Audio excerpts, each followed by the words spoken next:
There we go. Can everybody hear me okay? I've got my own personal mic, so I'm kind of excited and feel a little fancy about that.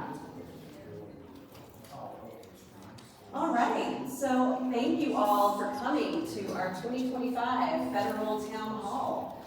We've got a lot going on. My name is Mindy Holcomb. Let's turn me down just a touch. My name is Mindy Holcomb, and I am the healthcare organizer for West Virginia Citizen Action Group. And we are here today because of a lot of our great partners.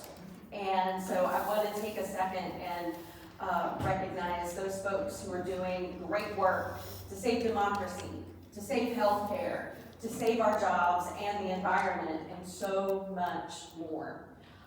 So I want to take a moment to recognize our amazing partners, and if you're here representing them, please stand. West Virginia Center on Budget and Policy.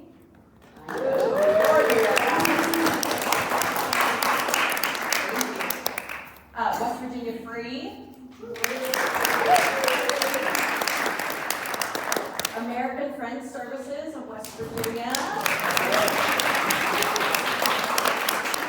And ACLU West Virginia. I think we have the best partners in the state, so there we go. But before we get started, I want to go over a few kind of points of courtesy for our event. We're all here because we're upset and we're angry. Yeah. Absolutely. We're frustrated that the four people who we most deserve to speak to aren't here. And they won't come and meet with us or any of their constituents to answer the tough questions. And that's really upsetting and frustrating. So we are here today concerned for the well-being of our friends, our families, and our neighbors. That is why we're here together today in community.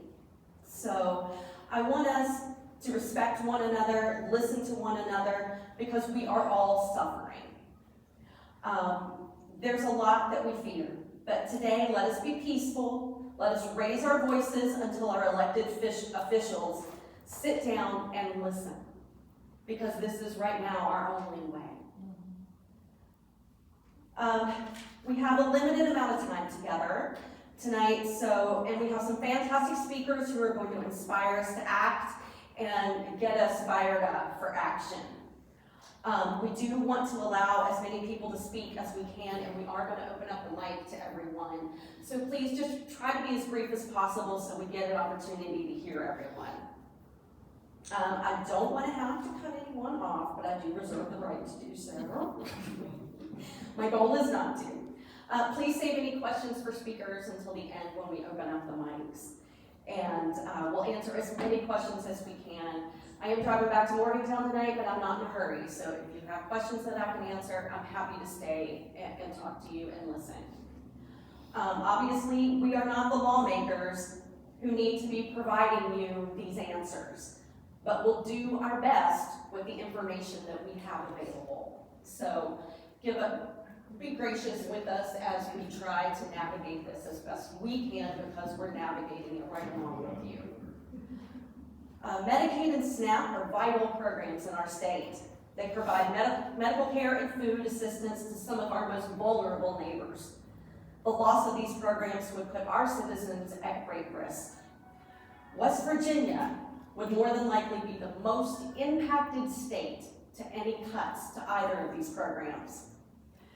Instead of providing solutions, our lawmakers have taken the barbaric approach and attitude that stripping healthcare and food away from already vulnerable individuals and families will solve our financial issues. I think we all here understand and know that that is simply not true. That ain't right. My friend Alex from the West Virginia Center for Budget and Policy will speak more on numbers here shortly. As I said, we have several speakers here today who are going to educate you. They're going to empower you with information to have these tough conversations. Conversations create community, and we all need community right now. Right now, I'd like to pass it over to Lyda Shepard, who is our friend from American Friends Services of West Virginia, and she is going to lead us in a few moments of community building.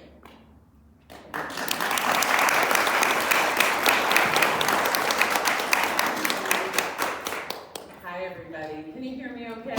Yeah. Yes. Okay, I'll just stand right here.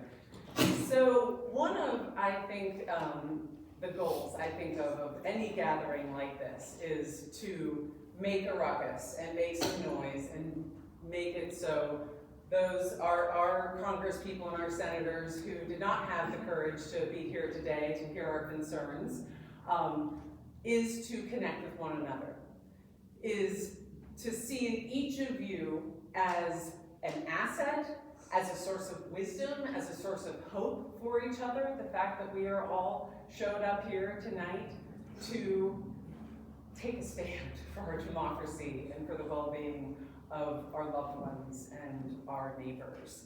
So we're just going to take here's your charge. For 3 minutes, you're going to have 3 minutes to find somebody you don't know and share with them one thing that keeps you up at night. One thing that keeps you up at night. And one thing that either is a source of hope or joy for you right now. So each of you get to share those two things. Something that keeps you up at night. I know there's a lot that's keeping us up at night, but something that is giving you joy or a sense of hope. You have 3 minutes to do it, so go for it. Get noisy. I don't think everybody.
Love hearing your chatter. And maybe some of you got to practice your pitch in your copy of the very bit. I'm going to turn it back over to Mindy. Thanks, everybody.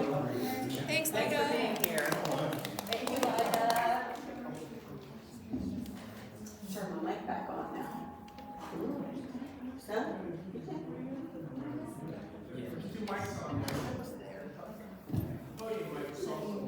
Okay, am I okay then? All right. I'm gonna check with my technical supervisor here. So again, thank you, Lida. We really appreciate that, and I think that just kind of highlights, how we need to build community. Coming out of the pandemic, it's been hard because we all got so isolated, and it was difficult. I know it is, and it was for me. So thank you for being here, creating community together, and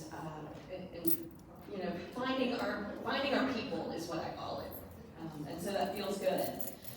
I would like to bring up our first speaker, who is Reverend Watts.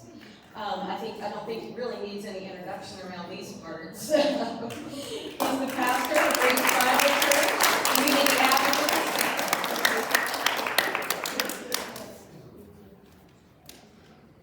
Good evening, everyone. Good evening. Thank you, Ms. Minnie, for that kind introduction. I'm always excited about coming to the Unitarian Church, because this is where I actually launched my public ministry of advocacy from this pulpit. Back in February, I think, of 2002, I gave a speech at the State of African Americans in West Virginia. I almost got them ran out of Charleston and out of my church. But I'm still here. And these people are great friends, right? The banner that Black Lives Matter on the first such banners that went up. And I'm honored that they have not taken the banner down. As other people are changing their names and getting politically correct around this anti-DEI movement. But I'm really excited to be here and to be really among friends. I'm sure I won't be treated better tonight than I got treated a few weeks ago in my church. That's another story. That's another story. I hold no grudge, no hard feelings. We're at a war. And I think Thomas Paine was right when he said that these are times to try the hearts of men and women. And tyranny, like sin, is not easily overcome.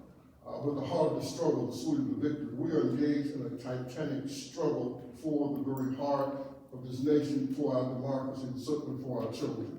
As an amateur historian, I'm always trying to find a historical hook. Where can I go back in history and be encouraged to be motivated and have my spirits lifted? And I think I found it. I think it's in the state of West Virginia. I think it's the early 1900s.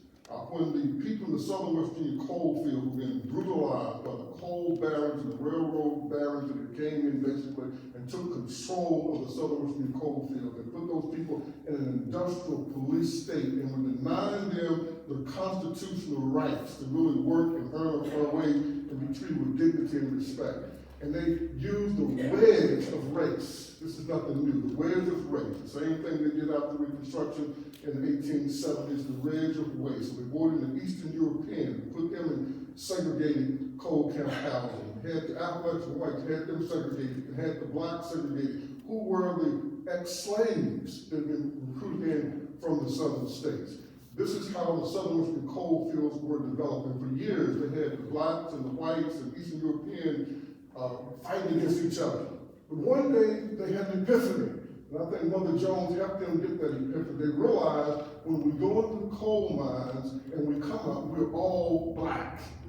We've all been eating the coal dust. Our lungs are being eaten away. Our respiratory system have been destroyed. We've been crippled and we've been maimed. And our families are destitute. And they came together and they forged a coalition that took on the coal barons. They took several wars, but eventually they won. And they organized United Mine Workers of America. And so where we are now, we got to look at that model, and the great-grandchildren of the Eastern Europeans and the great-grandchildren of the Appalachian whites and the great-grandchildren of the former slaves got to realize we came over on different ships. We're in the same boat now. We face the same oppressor, the same oligarchs, the same groups that want to rule, that want to exploit people's labor and to deny them the fundamental rights of citizenship in the United States of America. I close with this. She talked about Medicaid.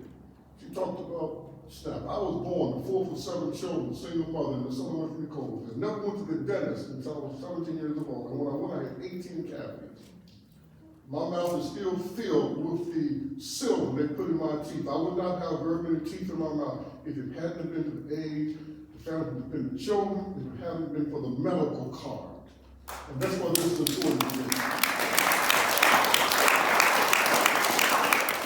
I was talking to my good friend Lyda Shepherd earlier, and I think we've had a common epiphany. I believe at ground zero now for this fight for economic justice and fairness, I believe it's McDowell County. I believe it's McDowell County to get the Southern West Virginia cold, because I think we need to go back and spend an extended period of time there and dramatize the plight of low wealth, low income, poor people, black and white, to the nation until we get their attention and expose the legislators in that part of the state that are coming to Charleston and selling their people out year in and year out. Tyranny is not easily overcome, but the harder the struggle, the sweeter victory. And we struggle hard, we'll get the victory. Thank you.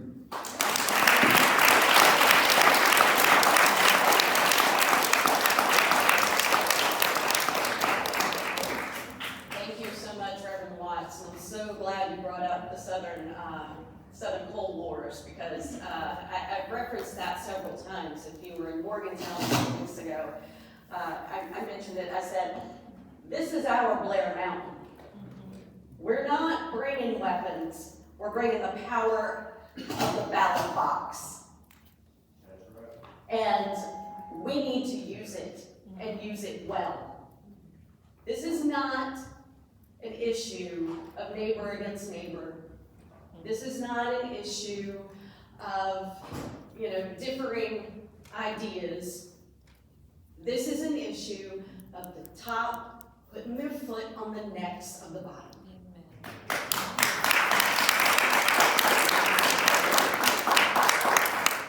I was born in Beckley, West Virginia, and I am the daughter and granddaughter of 2 coal miners. So I know those struggles. I know, being able to get out of that, it was not a pleasant experience.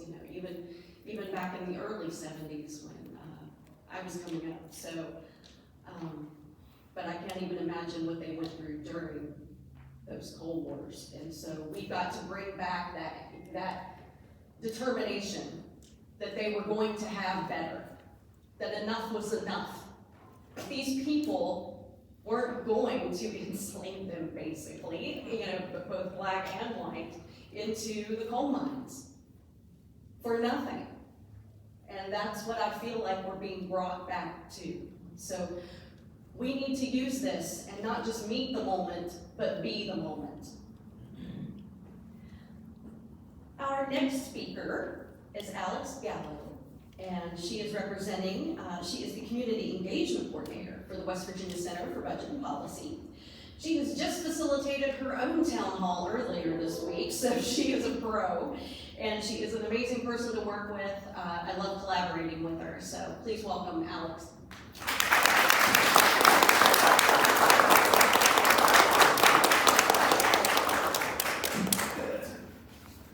Hello, everyone.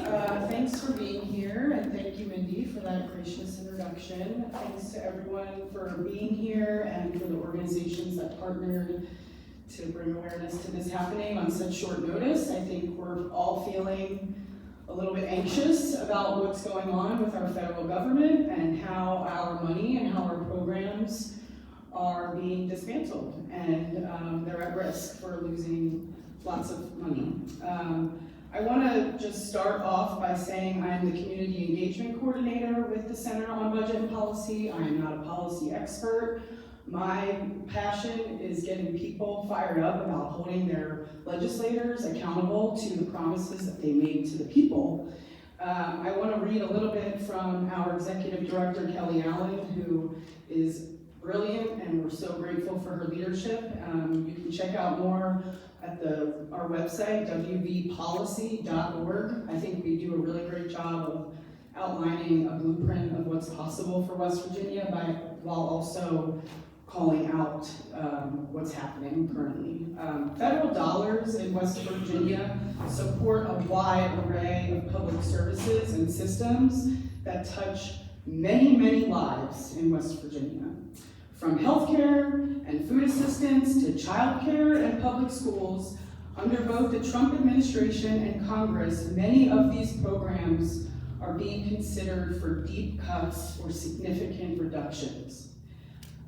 While Mindy mentioned that I would be going over the numbers, I want to make it clear that no one in West Virginia is a number.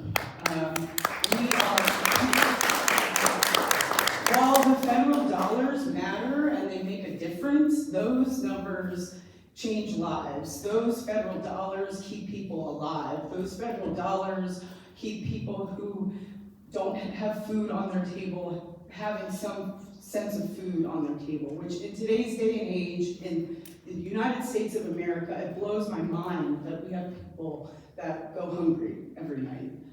And I just want, and I apologize for getting a little emotional, but this to me is wild that we're even having to beg for these programs to be fully funded and protected instead of our billionaires and corporations just paying their fair share of taxes. That's why we're here. I mean, we believe that if folks that are at the top pay their fair share in taxes, these critical programs can remain intact. The extensions of the tax provisions of the 2017 Trump tax law aren't happening in a vacuum. They are part of a triple threat, which includes congressional legislation, executive actions, and tariffs that combined will reduce living standards and increase costs for most West Virginia households. Under this triple threat, the bottom 80% of households would be worse off financially. The tariffs, I know this is a huge topic of conversation for folks, but this is factoring in the adjustments that were announced on April 9th. They're expected to increase costs for the average U.S. household by $2,700 a year. Say it again. I'm sorry, it just blows my mind to read these numbers. The tariffs, factoring in the adjustments that were made on April 9th, are expected to increase costs for average U.S. households by $2,700 per year, far dwarfing the average household's tax benefits of extending the Trump's tax cuts. So when we're hearing some of this rhetoric around, we're going to be putting more money in the pockets of West Virginians, we're going to be giving back to the hardworking West Virginians, that's just not true based on the math and the way that these calculations are done. Because West Virginia has few wealthy people and 0 billionaires, but many households that live paycheck to paycheck and that rely on Medicaid and SNAP, there is little reason for our congressional delegation to support this triple threat of policies if they are working on our behalf. Now, when we talk about numbers, in West Virginia's 1st congressional district, which Carol Miller, if you're listening or watching, this is your district. We've invited you to be here. We have a beautiful picture of you here. 35% of all residents in Carol Miller's district, 35% of her constituents rely on Medicaid for their health care. That's over 300,000 people in our state. That includes 27,000 seniors, 93,000 children, and 48,000 people with disabilities. Congress's budget blueprint instructs the committee with jurisdiction over Medicaid to cut spending by at least $880 billion. If that were broad-based and distributed evenly over across the states on a per capita basis, West Virginia would have to reduce its Medicaid program by about 10%, or $465 million annually. The state could presumably choose to make up that funding gap, but it is unlikely that the state budget could absorb new Medicaid spending of that size. Now, I do notice we have a representative in the room, and I'll ask, maybe he can correct me if I'm wrong, but I don't believe that the state of West Virginia has the money to make up that spending gap when close to over 50% of our state's budget is federally funded. In addition to many people and providers losing resources and health benefits, this would harm West Virginia's economy.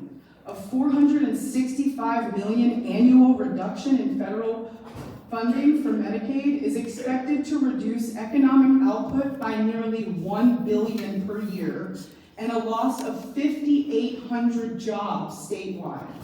More than half of those would likely be concentrated in the 1st Congressional District, given the Medicaid coverage distribution in the state. I just want to touch on SNAP, and then I'll wrap up. I don't know if I'm taking up too much time. You're fine. In West Virginia's 1st Congressional District, again, Carol Miller's district, nearly 163,000 residents rely on SNAP. Over 160,000 West Virginians in Carol Miller's district rely on food assistance to help put food on the table, including more than 55,000 children. Congress's budget blueprint instructs the committee with jurisdiction over SNAP to cut this spending by at least $230 billion. If that were applied as broad-based SNAP cuts and distributed evenly across the states, West Virginia would lose an estimated $133 million a year, or approximately 1/4 of the entire SNAP program. This impacts our grocery stores, our farmers markets, our farmers. One proposal reportedly under consideration would be to implement a required state match for SNAP for the first time in history, requiring the state legislature to pick up more than $130 million in SNAP benefits annually is unlikely, as it is more than the state spends on child care assistance, CPS workers, and the state's Promise Scholarship combined. If the state were unable to make up the gap, which is likely what would happen, food assistance would be cut by 1/4, potentially reducing enrollment by 24%, or reducing the benefit by 24%, which could reduce it from approximately $6 a day to $4.50 per person, and reducing the positive impact SNAP has on our state's retailers and grocers. Over 2,200 retailers and grocers accept SNAP benefits statewide in West Virginia. We know that taking food away from people, taking health care away from people is harmful, and it will have an unprecedented amount of damage done to our state if any of these programs are taken away or this funding is decreased by even a little bit. And I think tonight, if we can just do anything, and I know folks are feeling a little bit maybe disheartened or discouraged because time and time again, these folks are not answering their calls, they're not answering their emails, they're not showing up to these town halls, but we have to keep going. And if you're feeling like you can't, that's okay. We all need a break. I need a break. We all need breaks, and know that you can join back in. And there's several organizations here that are always looking for folks to join in, link arms, and let's hold these guys accountable. I mean, these programs keep West Virginians alive. And we need to stay alive, number one, but we deserve to thrive, and that means expanding these programs, not taking them away by even a percentage. So thank you so much.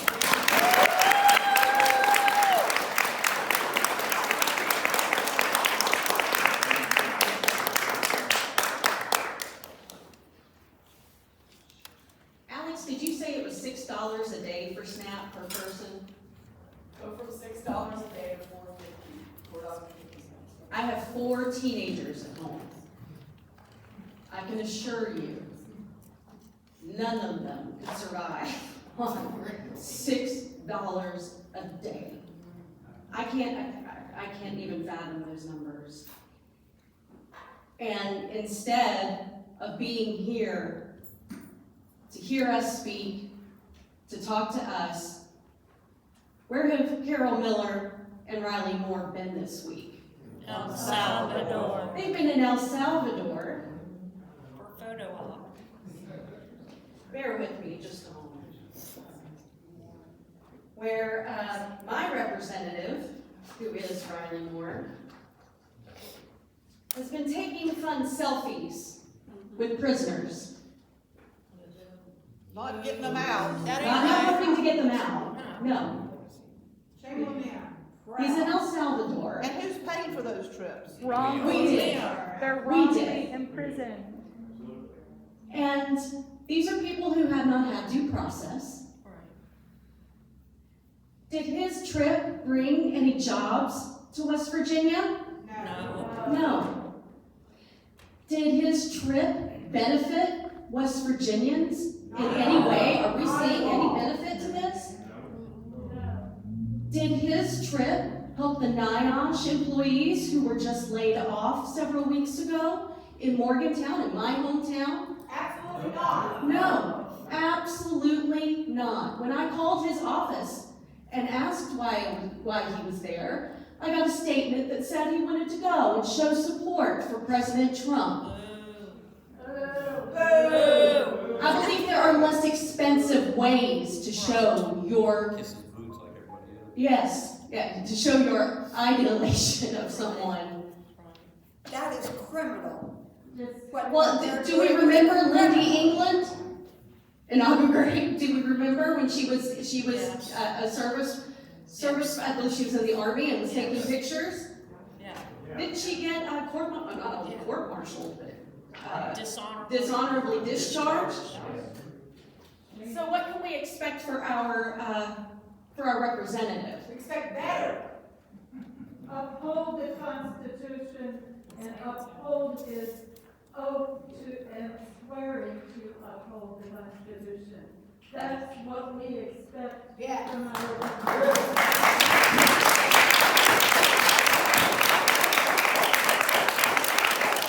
Absolutely, and also we expect him to represent the people of West Virginia, All of which us. is also what he swore to do, and he's not doing it. His constituents. No, they are not public servants. Sorry, I could get on this for a while, so I better move on. They're servants to the rich. That's right, it's the top versus the bottom. They want our votes, and just like Trump said, I don't care about you, I just want your vote, that's how they are. That's what your vote. So before I go a little hot under the collar, our next speaker is Kate Waldeck. Dr. Waldeck is an assistant professor of pediatrics at the Marshall University Joan C. Edwards School of Medicine and practices pediatric critical care medicine. Hey,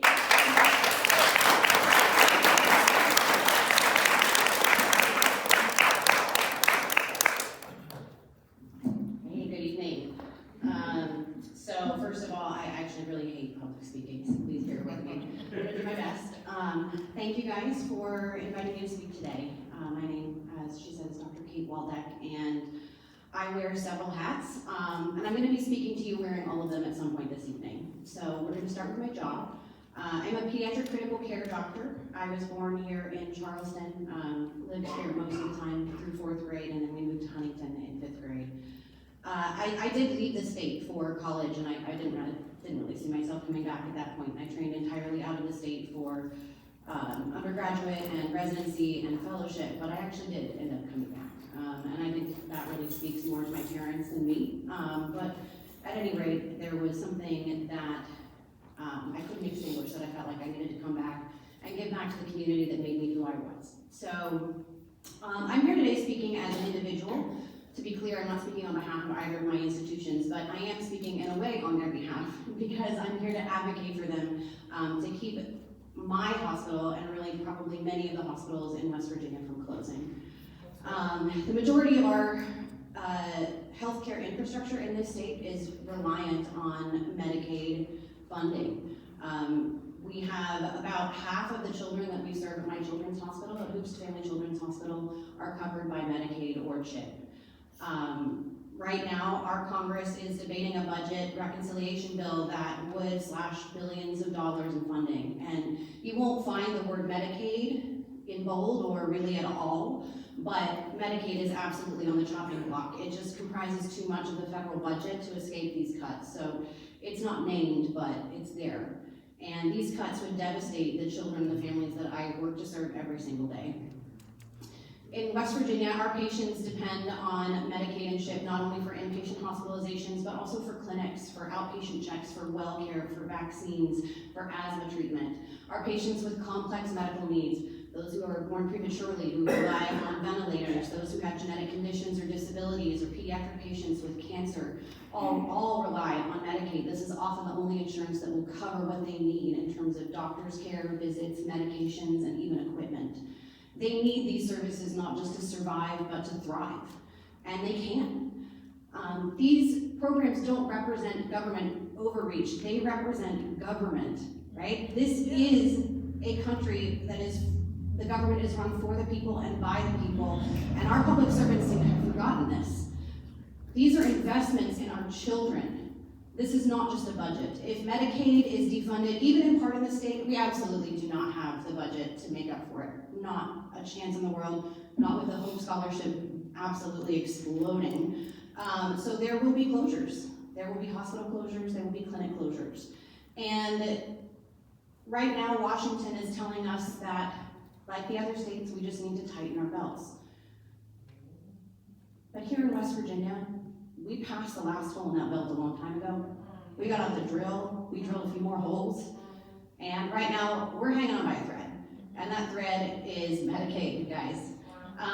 So this isn't about numbers, this is about people, it's about children with cancer, it's about babies on ventilators who get better and go home and live full, long lives without saddling their parents with life-altering debt. This is about trying to keep a tax cut in place, primarily for the wealthy, on the backs of working West Virginians and West Virginia's children. But even talking financials, this doesn't actually do anything with the debt. It just transfers it to the hospitals and it transfers it to the patients.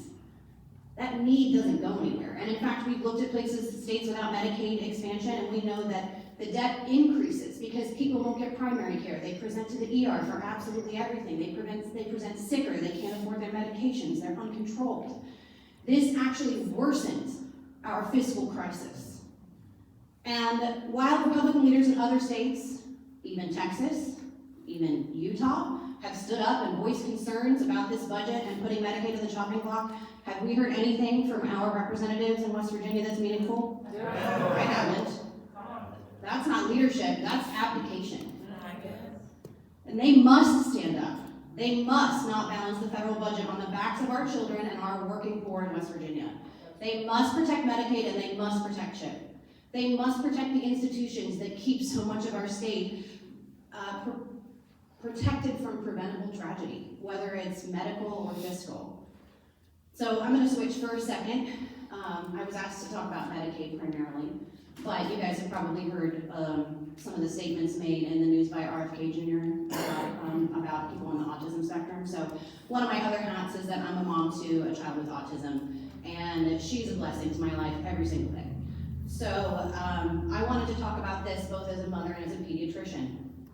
And I can't believe that in the year of our Lord, 2025, that we have to talk about this with the Secretary of Health and Human Services saying that autism destroys families, that these children are a burden on society, that they're going to find that cause, which let me tell you, it's not vaccines, right? We've looked at that extensively. We actually know that autism is largely a genetic condition with environmental influences.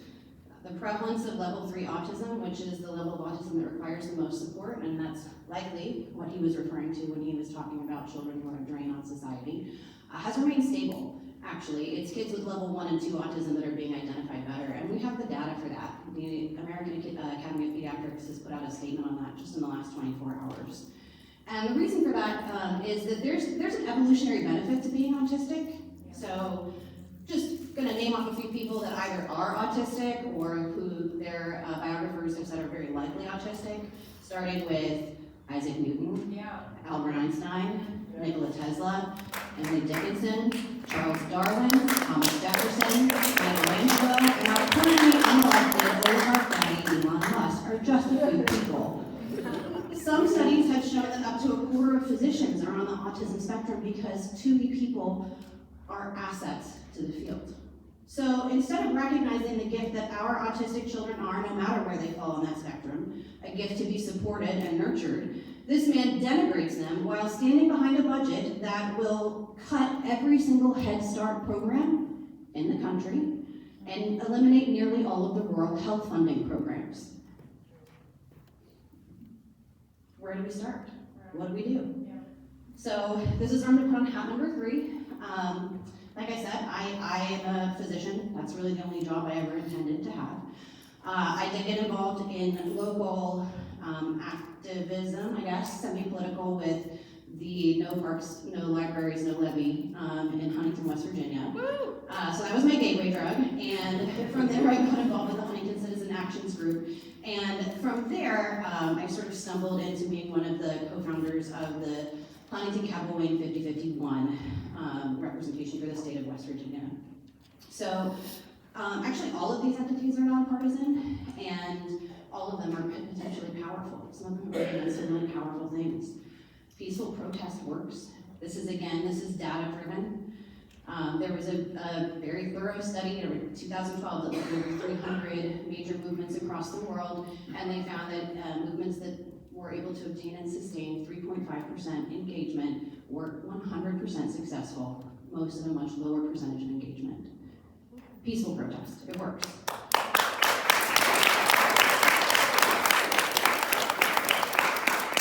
So there's many ways to get involved, but 5051 for the state is trying to continue with once to twice monthly events of just showing up, whether that is peaceful protest, whether that's days of service or days of action, whether that's days of celebration, because in times like this, celebration and joy is also resistance.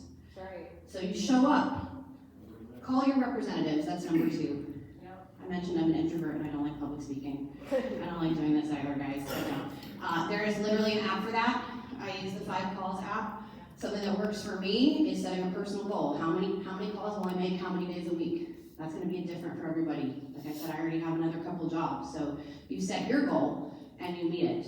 Other things that have helped me is putting it in my my schedule is therapy time. And also I pick out time to call representatives to thank. And unfortunately that is basically never anybody in the state of West Virginia. I call representatives to thank them for representing the people of my state when my representatives will not. And then the third one is that I write haikus. So I'm gonna actually end with that. So this is the one that I left on the voicemail for Congressman Moore today. Moore throws a thumbs up. CCOT tour, 5-star fascism, paid by moms and kids. Miller, due process? Who cares? On shredded Constitution, Miller stamps, approved. Thank you for listening. Thank you for standing up for the kids who can't stand up for themselves and who our state representatives have failed to stand up for. Thanks.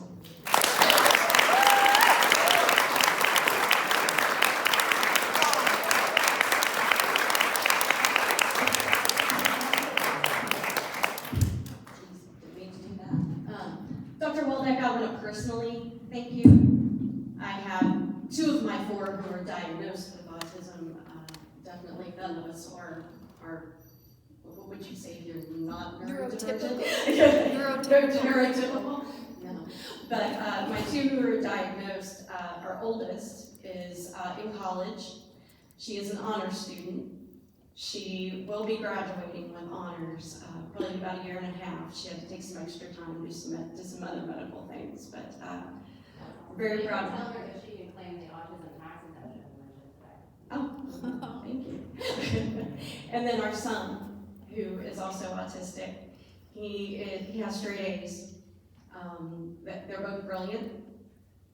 They both go to the restroom by themselves. Their bathrooms are messy, but no more so than any other teenager. So they are thriving, and they play ball. They laugh. They are the funniest people I know. They're not biologically related, but they are no more similar than any other siblings could be. It's very interesting. So thank you from the bottom of my heart for speaking to that, because when I saw that yesterday, I was crushed, absolutely crushed, because my kids are amazing. Yeah. And I'm sure every parent who has a child with some issue of some form feels that way about their kids too, or at least they should, because they all have value.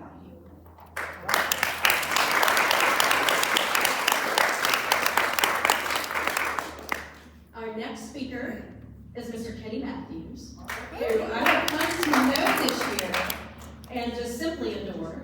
He is a lobbyist, criminal justice reform recovery advocate at the American Friends Service Committee of West Virginia, and is just an incredible human being. And if you don't know him, please come talk to him, because you won't regret it.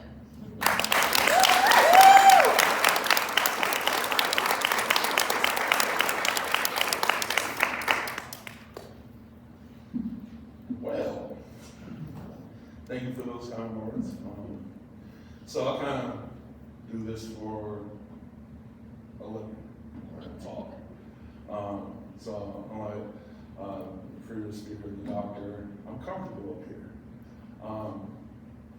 And I'm comfortable speaking because I've learned the power that our voices have. There are definitely people that should be in this room that are not here. Yeah. Yes. Right? Even locally in state, there are people that should be in this room that are not here. Why is that? Right? It's because it's not about race. It's not about party affiliation. It's not about people individually. Right? It's about the haves versus the have-nots.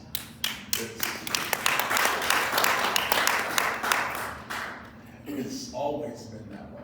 They just used other things, whether it's education or race or economic background or citizen status, to create division. Right?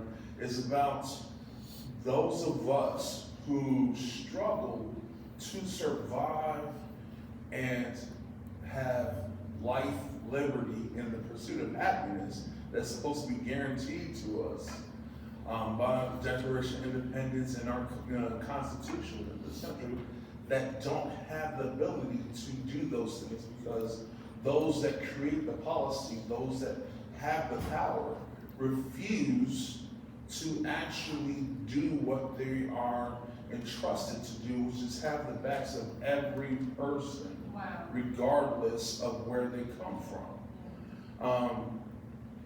In the guise of Medicaid, right, we heard from Alex, right? Over 300,000 people in this state rely on Medicaid. This district.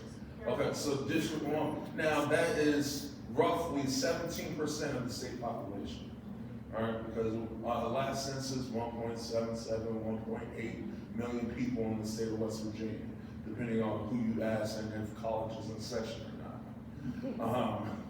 And 300,000 people in just District 1 that rely on that. Over 140,000 people relying on SNAP benefits. That is an incredible amount of people that have the power to change the landscape. Right? We, a lot of times, say things, right? We say that this is wrong and that we need to do something about it. But we don't do the action. We talk a whole lot. We as individuals, we as a group, have the power to change the political landscape easily. A lot of these races, people are running unopposed. A lot of these races, like just last, the general election of the presidential, we had a 30% voter turnout. 30% of the registered voters in the state actually casted their vote. No wonder our Medicaid is being attacked. No wonder food stamps is being attacked. No wonder our schools, our children, our elderly, our underserved populations are being attacked. Because those of us that could have and should have used that process to get the people in that would actually have our interests in mind failed to do so. But then we post on social media how bad stuff is. And we're real quick to hit a follow button, but not real quick to hit the button for a candidate. We have a responsibility. We have to do something. And I personally have always told people that I believe if we make one or two examples, right, that will get the message across. For me personally, Medicaid is an important issue because there was a time when I relied on Medicaid. I'm blessed now that I have a job that I have really great insurance through the American Friends Service Committee. But there was a time when my health, I relied on Medicaid. And I had a CPAP machine for my sleep apnea, and I had a life vest for my heart function, right? So what happens? I work a part-time job, and I have another job because I had to work, I had 2 jobs hand in hand to survive and make things work. And I made just a little bit too much to continue to get Medicaid. I was still below the poverty line, but I wasn't within the range of federal guidelines to allow me to be eligible for Medicaid. And that happens to a lot of people. I know somebody who right now recently lost Medicaid because they made $50 too much. They can't afford private insurance. $50 too much, and they lost their medical benefits. I lost my medical benefits and couldn't afford the medication to continue my heart function. I couldn't afford the supplies for my CPAP machine. I couldn't afford to get a new CPAP machine because the one that I had was under recall, and I lost my medical insurance, so I couldn't buy another one. And I had to use one that was actually probably unhealthy for me to use. And I had to return my life vest because I no longer had medical insurance. And my heart function was just enough, increased just enough to where they could say, well, you don't really need it. Medications were too expensive. If anybody knows high blood pressure, diabetic medications are some of the most high-priced medications that you can get. And so, what happens? You don't go to the doctor, you don't get your medicine, you don't do all those preventative things that you need. So, my body got used to just living like that, surviving, doing what it needed to do to survive. And then, here recently, ended up in a hospital. And thankfully, again, I have medical insurance now through my job where I was able to go to the hospital. And they told me, they said, your heart function's at 15%. And I was like, oh, that's not good. But it was because of, a year and a half where I didn't have insurance. And finally got the insurance, and I was like, oh, I'm fine now. I don't feel bad until you feel bad. And so now I have a life vest again that I have to wear 24/7, as long as I'm not in the shower trying to swim or anything like that. But if my heart goes into AFib, it shocks me. A lot of these representatives' hearts are an AFib. Their heart is not where it's supposed to be because they're not thinking about the individuals that they're supposed to be representing. They're not thinking about the families, the children, the elderly people, the people from the coal mines who have black lung that need Medicaid for their treatments, the people with substance use disorders because of our representatives letting big pharmaceutical companies target our population that now have to have Medicaid in order to get treatment. But they're willing to sacrifice the people.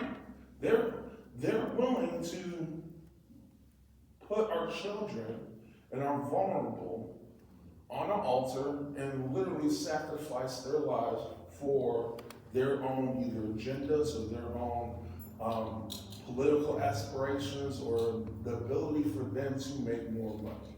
Oh, man. That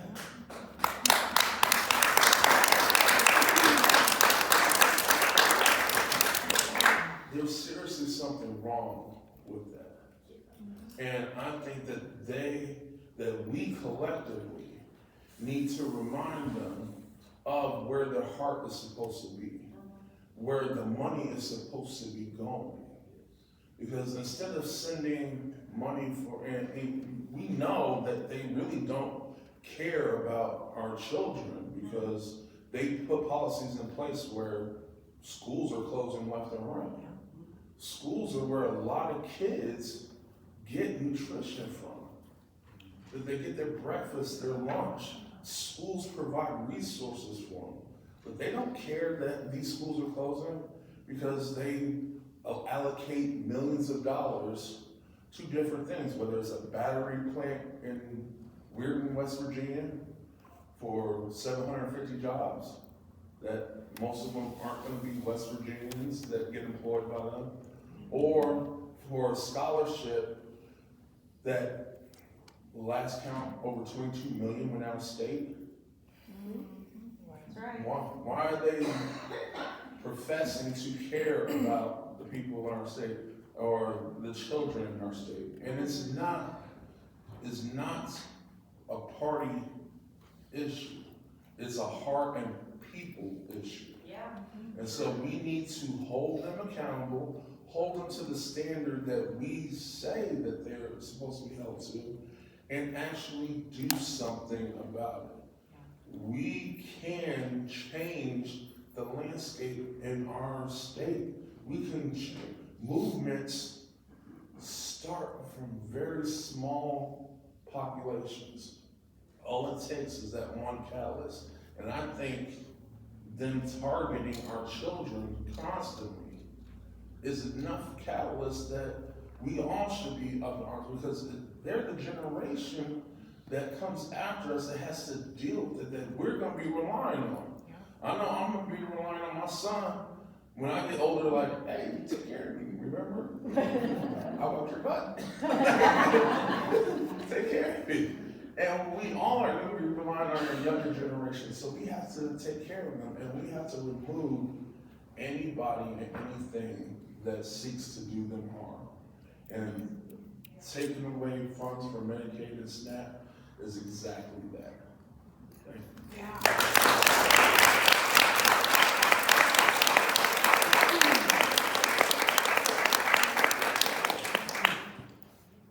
Thank you, Kenny. And one thing we need to remember is the reason they're attacking our children and attacking public schools, their kids don't attend them. They don't care. They're Capito's grandchildren, private school. I mean, so they don't care about public education. Another of my soapboxes. All right, so for our final speaker, I have Dr. Kenneth Wright. Dr. Wright is a member of the West Virginia chapter of Physicians for a National Health Program. Or I always want to say plan instead of program, so forgive me. Okay. It's plan. Okay, sorry about that. Plan. And Dr. Wright specializes in spinal cord injuries, is that correct? The CAMC website was not real thorough on your bio, so I will let you fill in the gaps that I have. And I really want to thank you for being here today. He had a puppy emergency, so.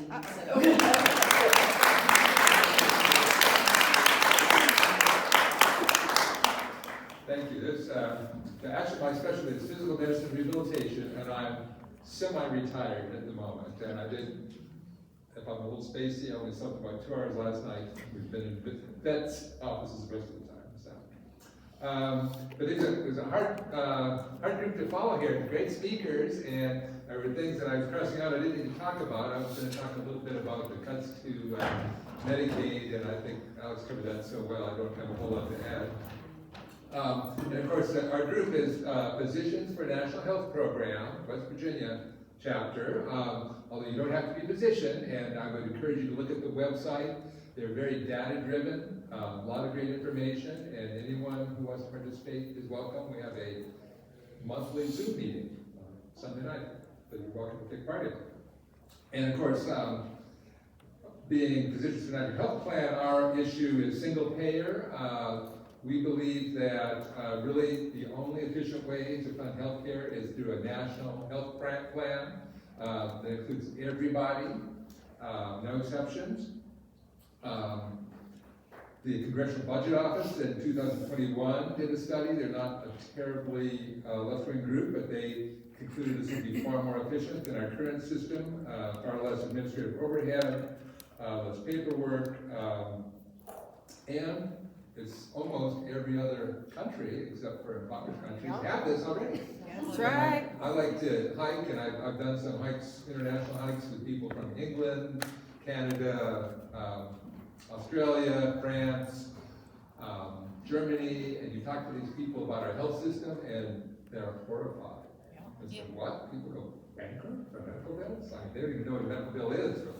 So we are the outlier, and for all that, we spend more than they do per capita, and we get worse results. Wow. So I think this is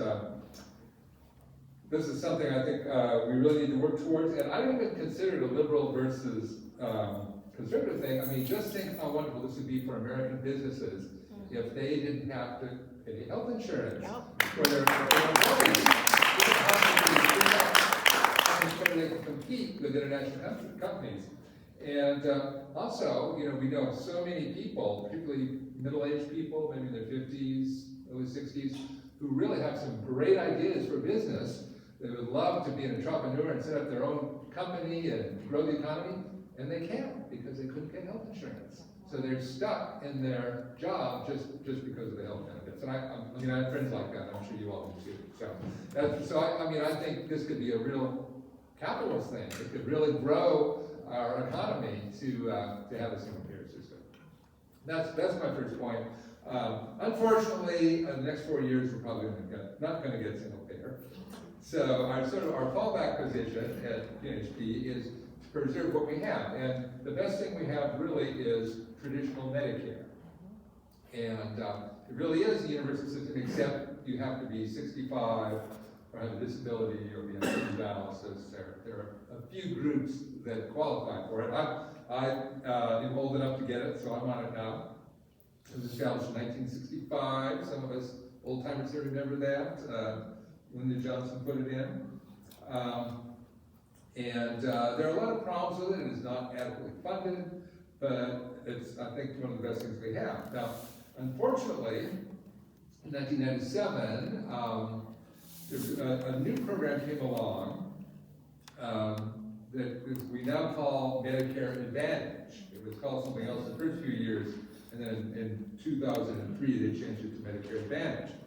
And basically what happens, if you sign up for Medicare Advantage, the government takes a chunk of money for you and gives it to a health insurance, and they manage your health care. Now, this is very profitable business for the insurance companies. Just the week from last Monday, it was announced that they were going to get a raise from the federal government of 7.2%.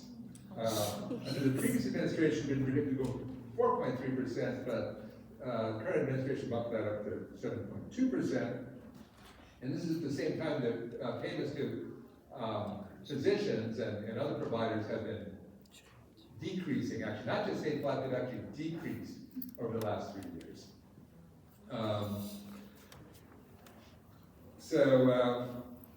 So why do people sign up for it? Well, first of all, it's the advertising. I'm sure you've all seen that. There was Joe Namath a few years back. I don't know, they have some celebrity. You ready for Medicare? Sign up here. And they don't even tell people it's Medicare Advantage. People actually think this is regular Medicare, but it's not.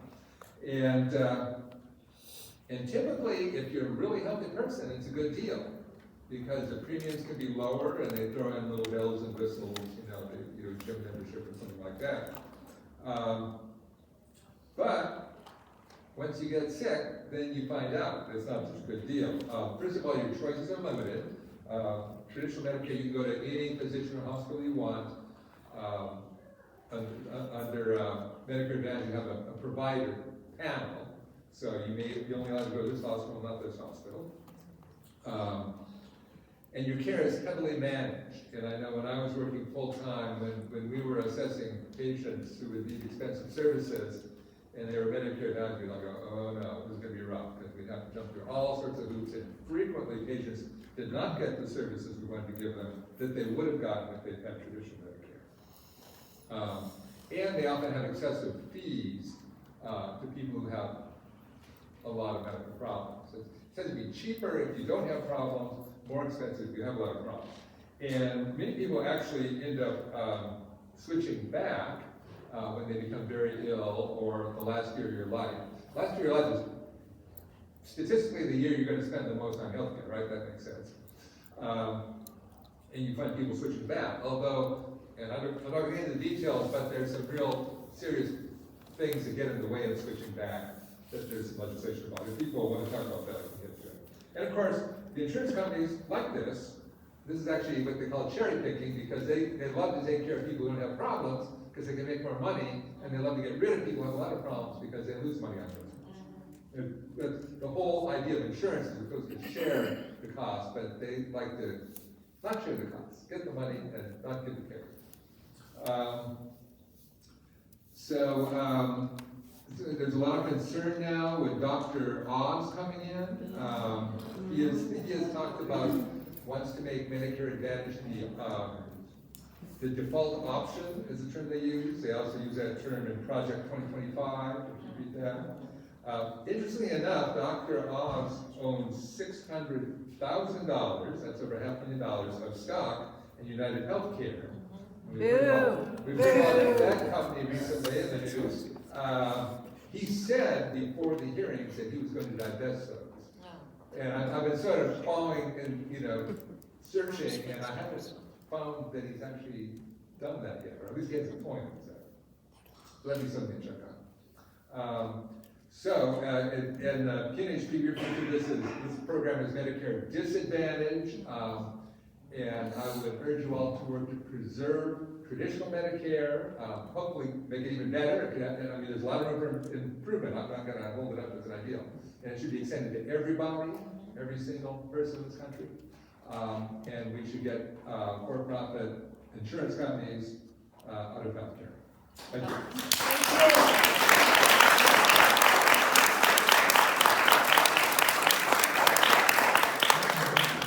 I think all of our speakers have hit all of my soapboxes today. I was actually arrested protesting outside of United Healthcare. That's true. It was fabulous. So I want to thank all of our speakers. They've been great. But I also do want to open up the floor. I think we have, Gary, do you have the portable mic? You can be my runner for a few moments and allow, if anybody has any questions or any comments they want to make briefly that we can try and answer. I see that our fine delegate Pushkin is here. Thank you for being here.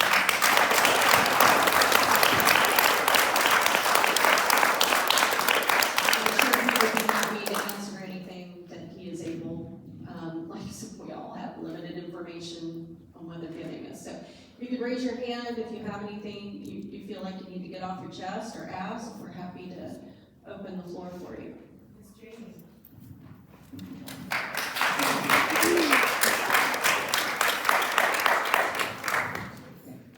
Jamie Claire Woodson, good evening all.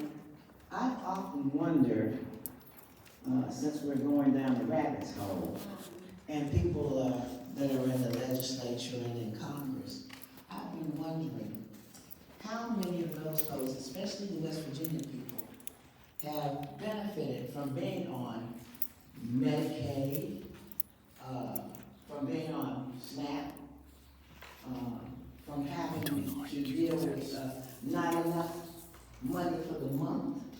And I was just sitting here talking to this young lady, and I was thinking that would be an interesting study for somebody to do, to gather the data, to see how many of these folks, their family, at one point or another, depended upon the very services that they're now taking away from the West Virginians.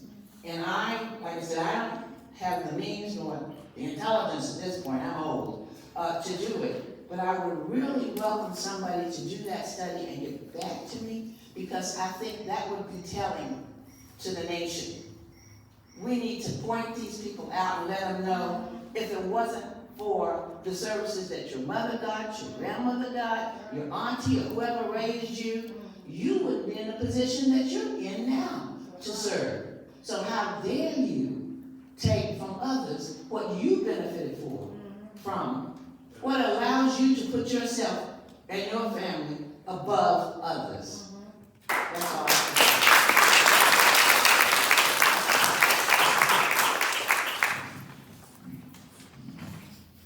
My name is Britt O'Brien, and I just want to say the gentleman who is in El Salvador that Riley Moore went to visit, it has a thumbs up, there's a picture right there that Carol Miller apparently went to visit.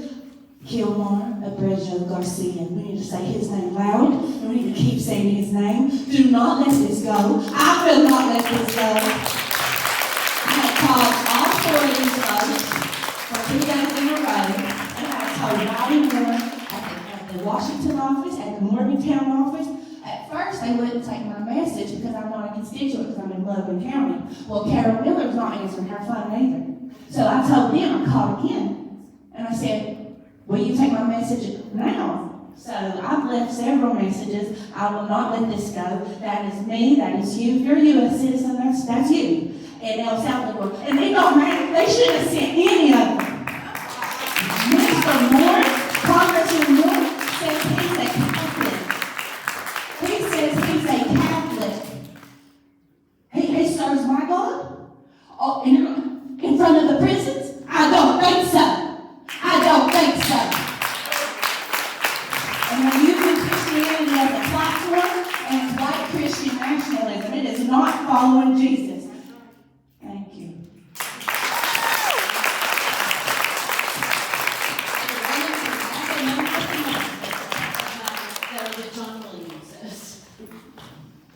Yeah, I had a question for Mike. He knows, I'm a physician here in Charleston. I'm worried about the 170,000 people that are thinking that we just added under the Obamacare plan, thinking of cutting them off the Medicaid plan.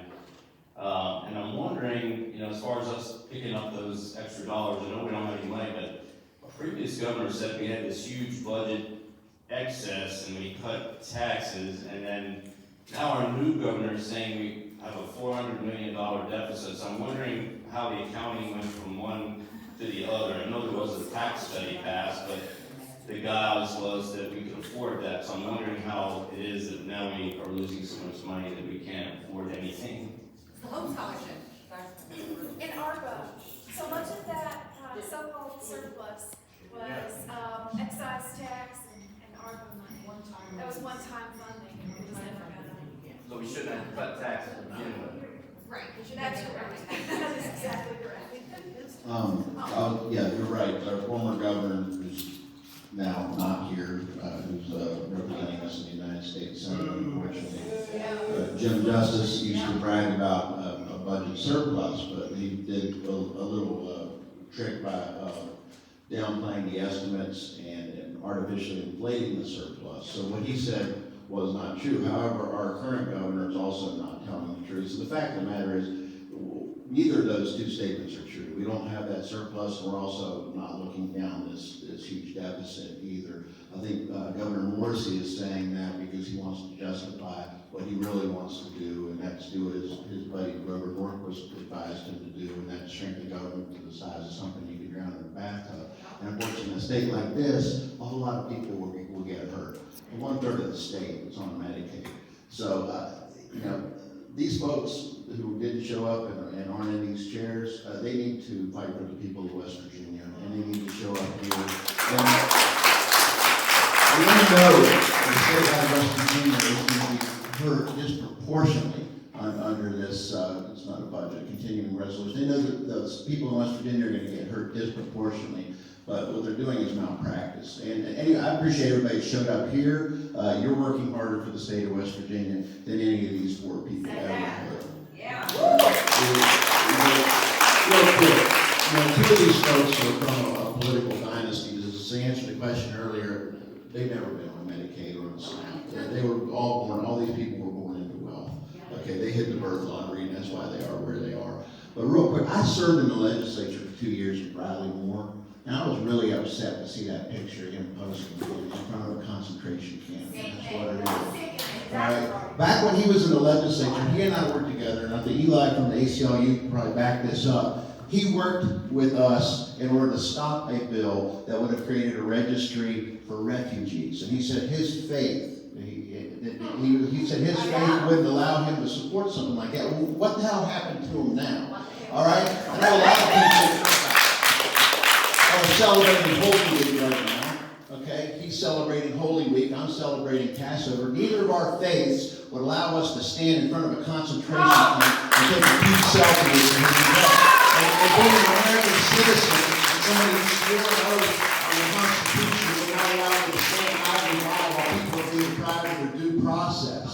And not just ignoring the fact that they're being deprived of their due process, he's celebrating it and sick. And they're all up for re-election. Sorry, 3 of them are up for re-election. Mike, and I want to add one thing to your point, is not, the people of West Virginia aren't just going to suffer, there's people of West Virginia who are going to die because of these policies. And lack of Medicaid and access to food and access to health care will kill people.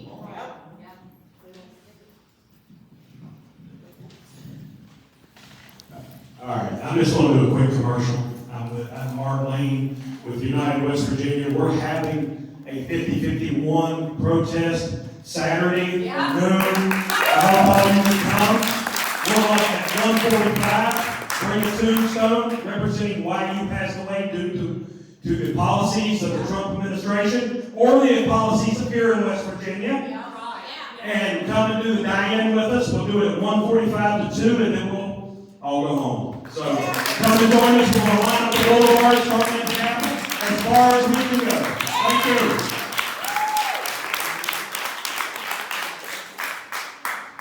I love your public library t-shirt.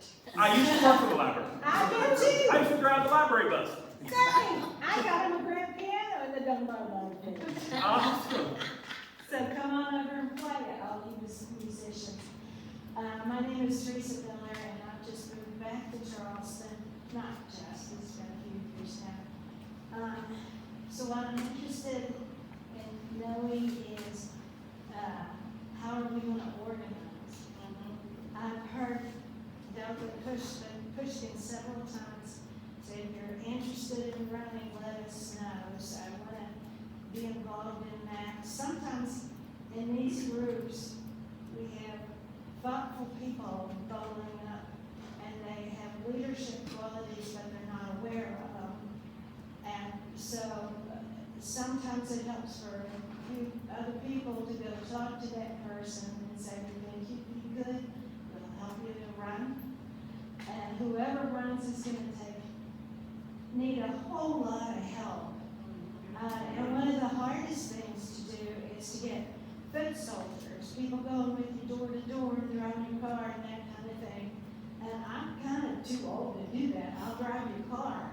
But, and anyway, I think that's when all this anger is gonna help, because we're all so pissed off.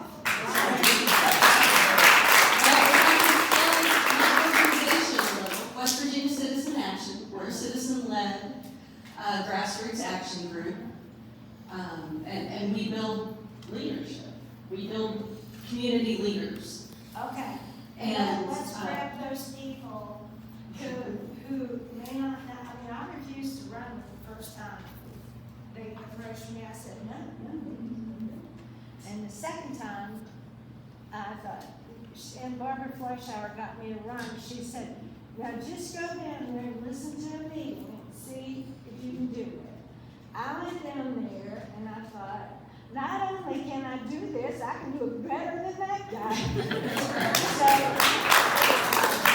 But if you want to be involved and get people involved, I mean, I'm plugging my own group here. We have so many great organizations, but I think out of all of us, we're the only like grassroots community organizing, and we're a C4, so we can politically organize. Okay, I'm interested in getting people to run.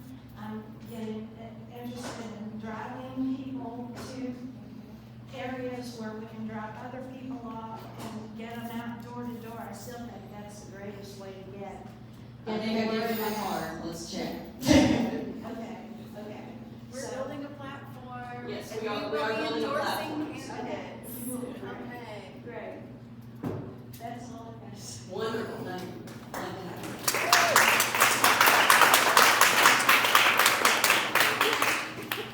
So I think we're all probably on the same page in this room about the current conditions in El Salvador and how this is a lack of due process no matter how people came to this country. But I wanted to give a quick update that this is no longer a problem that's just affecting people who entered this country illegally. There is currently a 19-year-old Venezuelan man who presented himself at the border who is in CCOP prison. Not only that, there is a U.S.-born citizen who is in detention in Florida currently because a cop inadvertently identified him as an illegal immigrant. The judge in his district does not have the capability to release him from jail, even though his misdemeanor offense has been cleared. Even though his birth certificate has been presented to the court, she lacks the authority. And so this boy, this 20-year-old boy, is now in jail for at least another 48 hours. And at this point, there is no clear, there is like no certainty that ICE will actually release him. If it can happen to them, it can happen to anyone. He's already saying He's already saying. He said as much. He has said as much. He has said as much. He said the homegrown criminals. I'm Sally, and Sally Roberts with Rise Up West Virginia, and I just have to say that there is one fundamental right that right now is at risk that will affect all of the issues that we've been talking about tonight.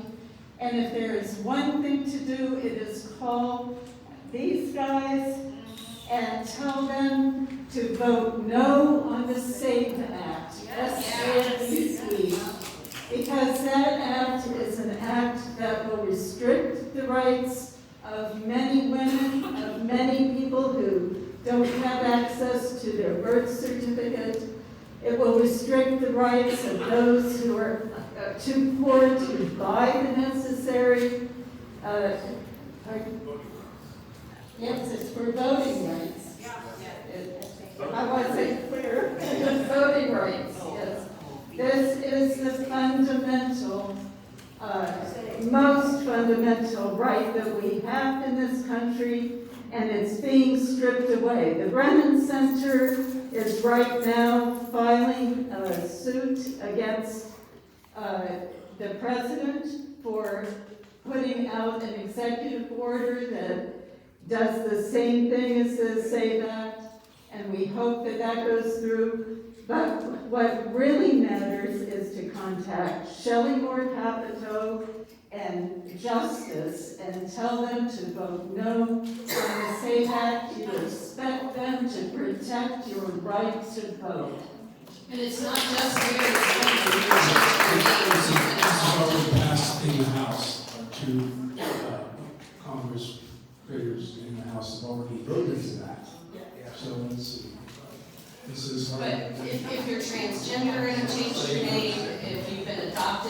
changed your name, it affects anyone who's gone through any name change. So please. I am Susan Below, and this is a question, a couple questions to our absentee guests. A man once said he could shoot a person in the middle of the street and still people would vote for him. Now in his second term as President of the United States thus far, due to all the chaos that cuts to medical and research programs, children have died due to measles. Women have died when refused the life-saving medical care after losing their health rights. And soon, people on Medicaid, Medicare are also going to die needlessly due to these cuts ordered by this man. He is essentially putting a loaded gun to the heads of citizens depending on these programs and pulling the trigger. Will he ever be held accountable for these deaths? You four. How many are going to die until you and your colleagues stand together, grow backbones, and put a stop to this madness?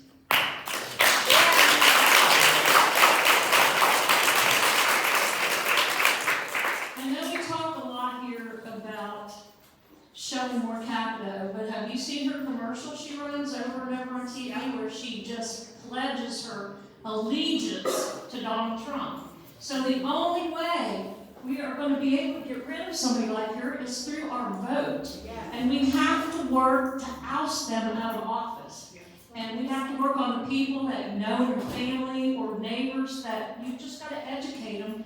And they are running a commercial, the budget that Alex is over, they're running a commercial on TV this weekend. And if you can listen to the commercial or get a hold of it, I say put it all over your social media and share it. It's all about her and the budget cuts that she is voting for. We have to educate people because a lot of people don't even know what's going on. They're trying to survive day to day. I mean, I have people, I mean, they don't even know what's going on, you know? So that is really our mission.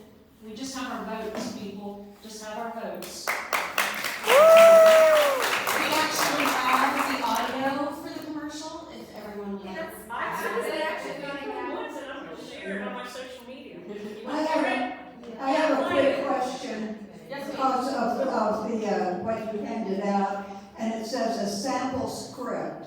And I'm thinking this script appeals to logic, it appeals, they're not going to hear this. Do we need to do this? Do we just bury them in call after call after call? That's what scares them. Yeah. Oh, yeah. They're and just say, vote. What would be the ask here? It would be this, about Medicaid. What would we be saying? Vote no on? Vote no on any budget that includes cuts to Medicaid or SNAP. Okay, and just keep calling. Call as many people. Yes, as often as possible. Share it on Facebook and pass it and beg people to share off their social media. Okay, I'm gonna play it real quick. That's great. Maybe? Maybe. I got it. You might need to turn my volume up. Yeah, I don't know what's happening. I've got it too, so let me see. Yeah. You got it. Is presenting funding for Medicaid, essentially calling it a political stunt. Over 500,000 West Virginians are on Medicaid. That's no stunt. It's insulin, nursing home care, and cancer treatment, and the backbone of our rural hospitals. When a senator's proud to vote against protecting our health care, it's clear who they're really working for, and it's not us. Call Senator Capito to let her know West Virginia needs Medicaid. Paid for by West Virginia Citizen Action Group. That commercial is going to be running on talk radio over for the next week. But she can run it out on public TV because she has the money, you know? So this is the way to get your message out there. It needs to be put on Fox News. That's where it needs to be. Oh, it's on TV all the time. We'll be posting this on our social media too, so you can share it. Yes, absolutely. And Okay, thank you. I think we are out. Oh, go ahead. No, this person has wanted a question for a long time. Hello, my name is Mary. I use they, them, and she, her pronouns. I am a recipient of SNAP and Medicaid. I've been disabled since I was 22. I've been a community organizer my whole life. So I have a lot of thoughts about cuts to local programming and how our community is going to make it through it. But honestly, I've been thinking more in this room about how I'm really heartened to see folks really distressed about people being criminalized and being sent somewhere without a due process. Because it already happens here.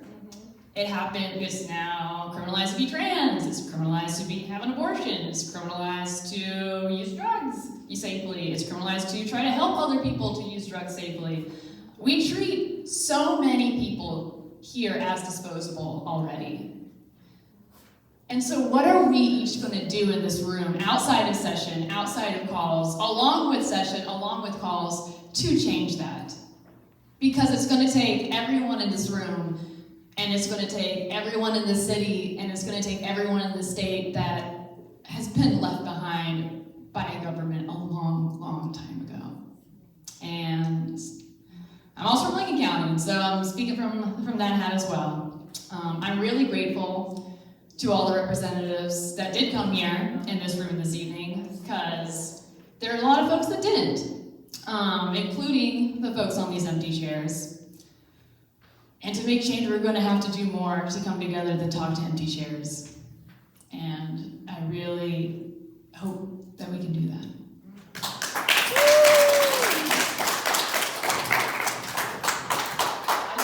I just have one comment. I was talking to Mike Pushkin, and I always like to know what I don't know. So at any rate, he indicated to me that the people in the chair, the vacant chairs, all of them come from money. So if that is in fact true, then what they're doing to you intentionally. That's right. Because they're not the ones that are going to suffer. That's right. So I don't care how many calls you make, I believe you have to show up somewhere in the streets, because I've been in offices in DC, and sometimes they don't even show up to see you when you come into their office as a constituent.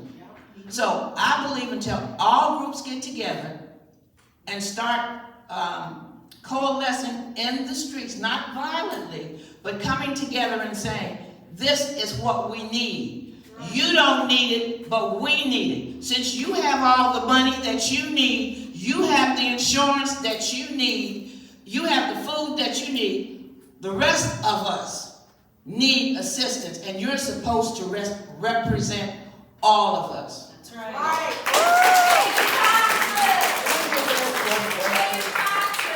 Could I just ask one simple question? They've got a question, and then we will get right.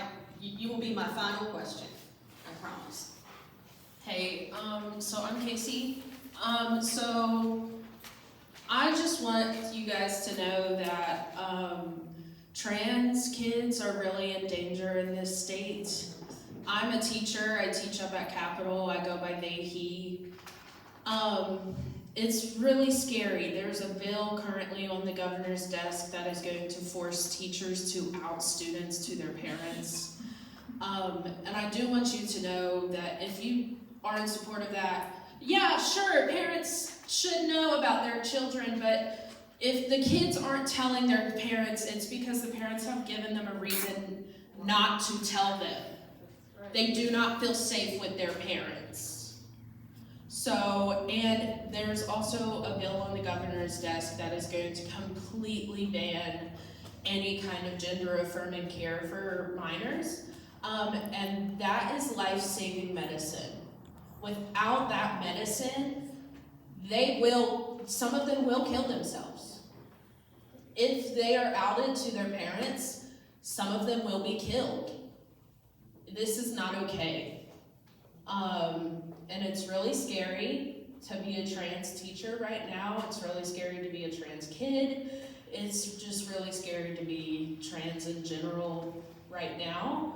And so I just wanted to bring that up, that please call the governor and tell him to veto 154 and 299. Thank you. Our last question. Right here. It seems to me that it's quite, we have to go back to reality. In this state, tens of thousands of people voted for the opposite of what we've been talking about here. Yes. This is the second highest percentage of voters supporting Trump as opposed to not. Yeah.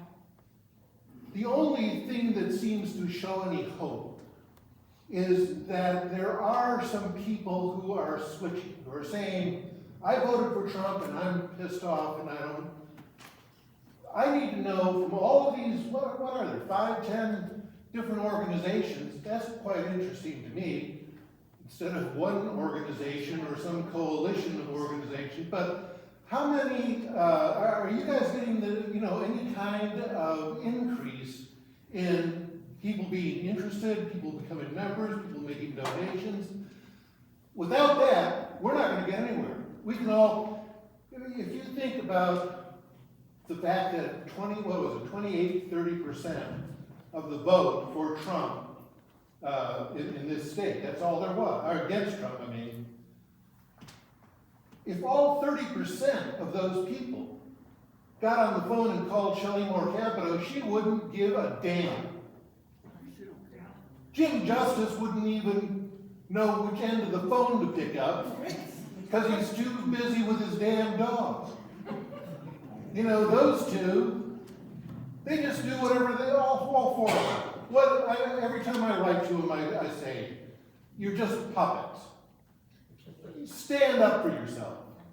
I And can they won't speak do for, it. I can But speak for West I do, the question is, are you getting any kind of increase in the number of people who are becoming aware? I can speak for West Virginia Citizen Action. We just started a Morgantown branch, and what is the number? 1,800? We have 1,800 members that have just signed on in the last 2 months. Great.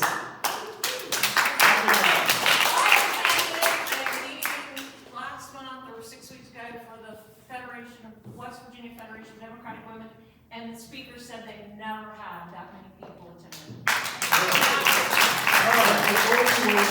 I'm with United West Virginia, formerly Free West Virginia. We've been having rallies every Saturday across from the Capitol, the Boulevard, since about the end of February. We are a new group, and I'm going to tell you, every week we get more beats, more waves, more people seem to. When people stop and they go, "Are you MAGA?" No. Okay, good. Yes, I'm scared.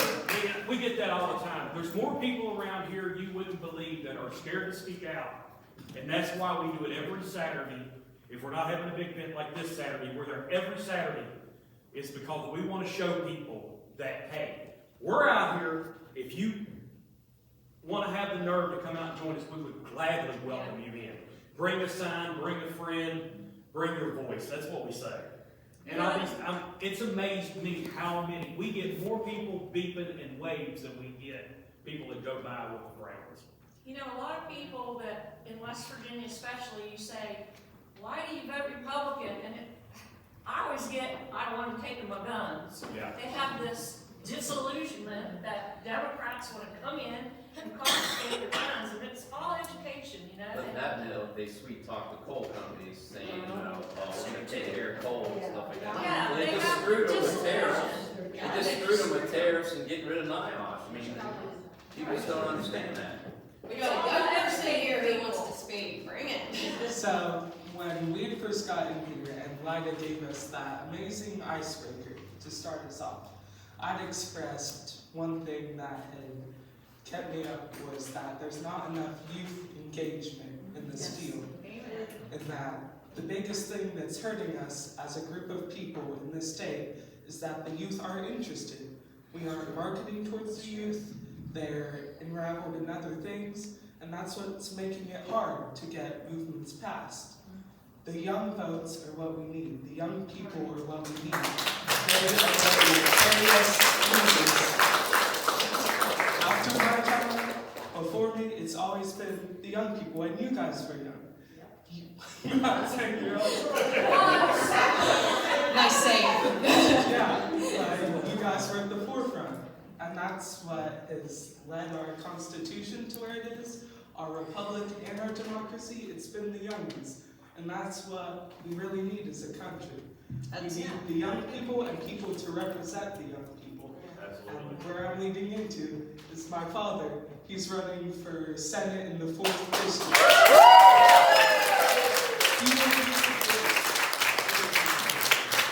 All right, we have to extend his curfew by an hour now.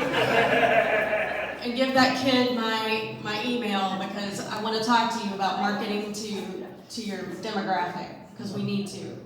One of our speakers has a final comment. One of our speakers has a final comment, and then we're going to wrap this up. Thank you. Sorry to take up more of your time, guys. I just wanted to comment on a couple things. So, number one, I do think that there is broad engagement. I did go to 5051 in DC. I was afraid nobody would be there because the social media posts they seemed to be deprioritized. There were over 100,000 people there. Second thing, I have an ask for all of you who have involvement in the community or leadership roles. I unfortunately think it's very likely that this man will be found to be dead, right? I think that it's very likely that he has been extrajudicially deported against an anti-deportation order to a concentration camp, and they cannot find him. They've had weeks to buff him up for a long-distance photo, and they haven't. So my question for the group is, what are we gonna do when that news drops? And that's what I want you guys to take back to your groups. When that news drops that the United States has funded a concentration camp where a man with a do not deport order has died, what are we gonna do? Because I really think that mass action is the only thing that is gonna make a difference. I truly do. So I just wanted to drop that. And then the third thing is 5051 in Huntington. It's gonna be this Saturday. So for anybody that's on that side of the state, we will have a lawyer speaking to the constitutional crisis and what it means, whether or not this man has any kind of criminal history is irrelevant. This is the backbone of our Constitution. So I think that if we don't protest for the United States paying to maintain a concentration camp and sending somebody there to die against a judicial order, what's the threshold? 100%.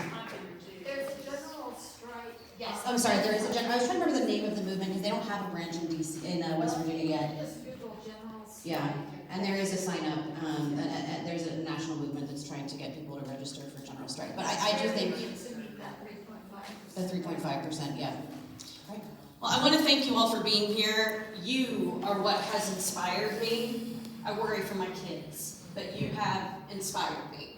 So I kind of want to lead us off on a quick chant, and then I will respect your time as we have gone over, but it has been so fruitful and so engaging and so empowering.